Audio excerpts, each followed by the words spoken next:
Hacı xanım امروز آشپزی کردن و خودشون نشستن دخترها دارن کار میکنن. نه hacı xanım bir de توضیح مختصر ver ya. Yok kazanı özüm pişirmişim. Ha, Sırfana kızlara. Bu bacımdı, bu da bacımızdı. Leyla Hanım bacımızdı. hacı xanım یه غذا رو خودم درست کردم سفره رو دخترها میندازن. اینم خواهرمه اینم Leyla Hanım arayışker. بچه خواهرمه که آرایشگره.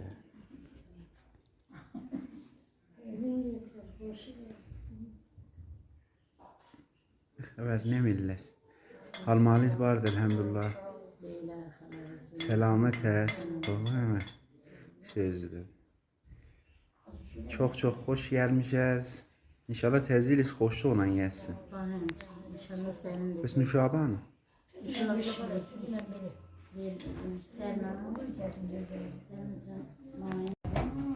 Tersine yaptı.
Hop düğü çekmek.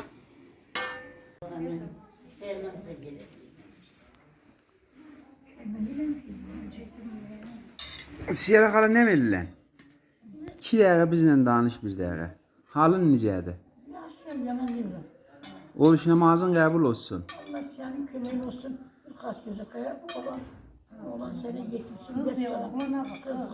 Kız getirsin. Göçle gel. Pis olmasın. Göçlerini getirsin Allah sana. Sağ olasın Siyara xala, sağ olasın. Göçle kaç gözü kayar. Niente, fa pieno troppo. No, sadece c'è.